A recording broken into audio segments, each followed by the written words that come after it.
मैं एक बात और बताना चाहूंगा कि नावल अब मछलियां नहीं पकड़ते हैं। इन्होंने बताया कि पानी में मौजूद उस जीव की वजह से ये इतने डर गए कि अब ये खेती करते हैं, पानी के नजदीक नहीं जाते। इन दोनों किस्सों ने मुझे 10 साल पहले भारत में अपने साथ हुए एक हादसे की याद दिला दी।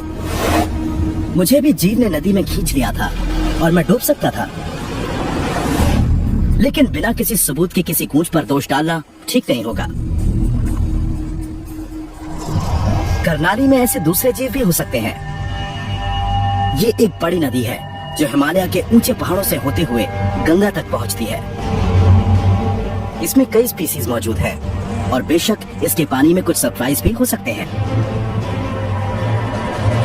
ऐसे तो बात नहीं बनेगी, यहाँ शुरू से ही गड़बड़ होने लगती है। तो अब ये मेरी दूसरी कोशिश है। पहली कोशिश कामयाब नहीं रही। मछली पकड़ने में ऐसा होता है, लेकिन आपको निराश नहीं होना चाहिए। आपको अपने साथ स्पेयर गियर रखना चाहिए। कई घंटे की नाकाम कोशिश के बाद मेरी फ्रस्ट्रेशन बढ़ने लगती है। इस जगह के बारे में मेरी राय थोड़ी सी बदलने लगी है। मुझे पता नहीं क्यों ऐसा नहीं लग रहा कि यहाँ किसी भी पल कोई उम्मीद जगाने वाली बात हो सकती है। अब मैं अपने गियर को बदल रहा हूँ ताकि कोई मछली तो हुक में फंसे।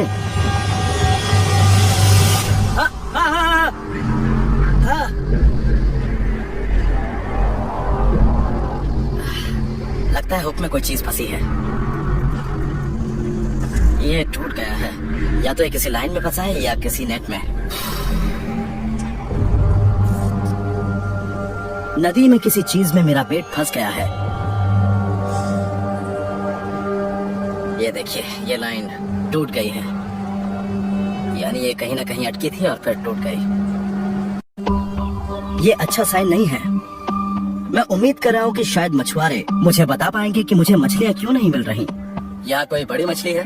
जी हाँ, 15 किलो। हाँ, 15 किलो। बहुत जल्दी पता चल जाता है कि यहाँ दो दिक्कतें हैं। तो इस नदी में काफी सारे लोग हैं जो मछलियाँ पकड़ते हैं। हाँ, नदी में हद से ज्यादा मछलियाँ पकड़ी जाती हैं और इस्तेमाल होने वाले उपकरण कई कई दिन पानी में ही छोड़ दिए जाते हैं। कभी कभी तो इसे वहाँ फेंक दिया जाता है। तो ये हो सकता है कि इस तरह की कोई चीज हुक में फंसी हो और ये ज्यादातर सरफेस के नीचे ही होती होगी। तो जब मेरा हुक इसमें फंसेगा तो हो सकता है शायद ये मुझे मिल जाए। इस जगह पर एक लाइन और रॉड से मुझे कुछ भी नहीं मिलने वाला, मैं जानता हूँ। मुझे नदी का कोई हिस्सा ढूंढना होगा जिसमें जाल और लाइन ना हो, जो मेरे हुक में फंस जाए। एक ऐसी जगह जहाँ लोग कम मछलियाँ पकड़ते हों। इस इलाके के बारे में बताते हुए कॉलोनल माइक ने मुझसे एक ऐसी जगह का जिक्र किया जहाँ वो पहले भी मछली पकड़ चुके हैं। बाबाई नदी है। इन्होंने बताया कि बाबाई नदी अलग थलग है, जहाँ तक पहुँचना मुश्किल है और इसलिए वहाँ कम मछलियाँ पकड़ी जाती होंगी। ऊंचाई वाली एक जगह से मुझे उम्मीद बन रही है। यहाँ इंसानी बस्ती नजर आ रही है।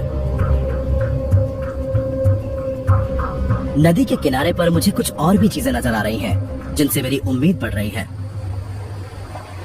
ये जो निशान है, ये सकमाउथ फिश नाम की मछलियों ने बनाए हैं। वो तैरने के दौरान चट्टान पर उगी एल्गी खाते हैं। ये मछली इस चट्टान के पास बहुत धीरे धीरे आगे बढ़ते हुए एल्गी को खाती है। और ये जो निशान है, ये मुझे 3 बातों के बारे में बता रहे हैं। तो पहली बात है कि कुछ महीने पहले पानी का जो लेवल है वो यहाँ तक था। दूसरी बात, इस नदी में मौजूद जो छोटी मछलियाँ हैं उनका साइज करीब इतना ही होगा जिन्होंने ये निशान बनाए होंगे। और तीसरी बात, अगर नदी में छोटी मछलियाँ होंगी तो उन्हें खुराक बनाने वाली बड़ी मछलियाँ भी जरूर होंगी। करनाली नदी से डिसअपॉइंट होने के बाद अब मैं इस अनछुई नदी में मछलियाँ पकड़ने के लिए आया हूँ। अब मेरे पास इस इलाके की नदियों में छुपे हुए किसी बड़े जीव का पीछा करने का बढ़िया मौका है।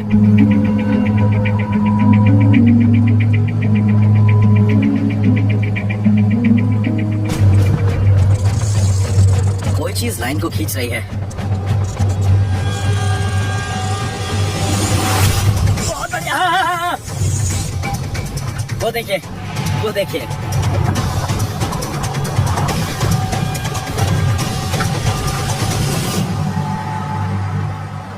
ये एक मासीर है। सबसे पहले मैं यही कहना चाहूंगा कि ये बहुत ही खूबसूरत मछली है। ये देखिए, इसके बड़े बड़े सुनहरे स्केल हैं। इसकी बॉडी स्ट्रीमलाइन है। एक बात और बताना चाहूंगा कि अंग्रेजों के राज में लोग इसे अपने खाली टाइम में पकड़ा करते थे। इनका वजन 45 किलो से भी ज्यादा हो जाता है। कुछ लोगों ने तो इसे 90 किलो तक का भी बताया है। मैंने भी एक बड़ी मासीर पकड़ी थी जिसका वजन 40 किलो था। तो ये जरूर एक ऐसी मछली है जो अगर किसी के जाल में फंस जाए तो ये किसी न किसी तरीके से उसे पानी में जरूर खींच सकती है। लेकिन ऐसा लगता नहीं है कि ये एक शिकारी है। इसका मुंह काफी मस्कुलर है जो किसी टेलीस्कोप जैसा है। ये इस तरह खुल जाता है। देखिए, ये नदी के बॉटम में पत्थरों को उलट पुलट कर कर अपना पेट भरती है और साथ ही ये काफी बड़े शिकारों को आसानी से खा सकती है। इसके दांत भी हैं, लेकिन ये दांत सामान्य जगह पर नहीं है। इसके दांत गले में है और वो भी काफी पीछे है। कोई बड़ी मासियर एक ताकतवर मछली हो सकती है, पर मुझे ये देखना होगा कि ये यहाँ कितनी बड़ी हो जाती है, तभी इस पर शक करना जायज होगा। लेकिन बाबाई नदी में मुझे खोजबीन जरूर करनी होगी। अब मैं गाड़ी से आगे नहीं जा सकता, तो मुझे नीचे जाने के लिए नाव की मदद लेनी पड़ेगी। इस गांव में पूछताछ करने से मुझे एक छोटे फिश मार्केट का पता चला और मैं यहाँ मछलियाँ देखने आया हूँ। एक्सक्यूज मी, ये मछली कौन सी है? मैं इन मछलियों के नाम जानने की कोशिश कर रहा हूँ। इस मछली का नाम क्या है, बताएंगे जरा? ये वाली मुझे लगा था कि ये ऊंच है, पर ये बड़ी नहीं है। 10 किलो। ये कह रही है कि ये 10 किलो की या करीब 20 पाउंड की रही होगी। तो ये इतनी बड़ी रही होगी और इसके मुंह पर मुंह जैसी कोई चीज होगी, है ना? ऐसा मुझे बढ़िया चीज मिल गई है जिसकी मुझे उम्मीद बिल्कुल भी नहीं थी। ये एक ऐसी मछली है जो इन नदियों में अब बहुत कम मिलती है, पर ये अब भी है। वैसे ये ज्यादा बड़ी नहीं है, पर ये गूंची है। Thank you, thank you. लग रहा है कि मैं सही नदी पर हूँ और इत्तेफाक से मेरी मुलाकात फेरोलाव से हो जाती है, जो मेरी दिलचस्पी को और जगा देता है।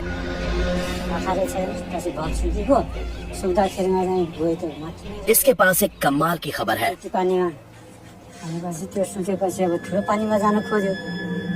कुछ एक साल पहले फेरोलाव नदी के पास से गुजर रहा था।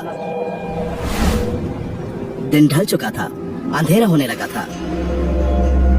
इसने पानी के अंदर कुछ देखा तो उसकी जांच पड़ताल करने लग गया।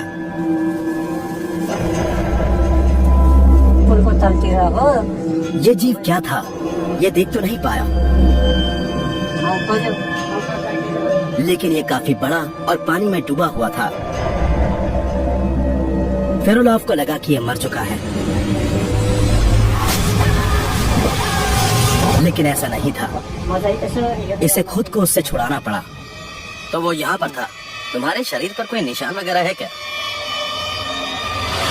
घाव के निशान कंधे से लेकर कलाई तक हैं। ये जानवर काफी बड़ा था। जब मैंने इससे पूछा कि वो क्या हो सकता था, तो इसने अपनी लोकल भाषा में बताया। शायद उसका मतलब था मगरमच्छ, लेकिन इस बात पर यकीन करना मुश्किल था।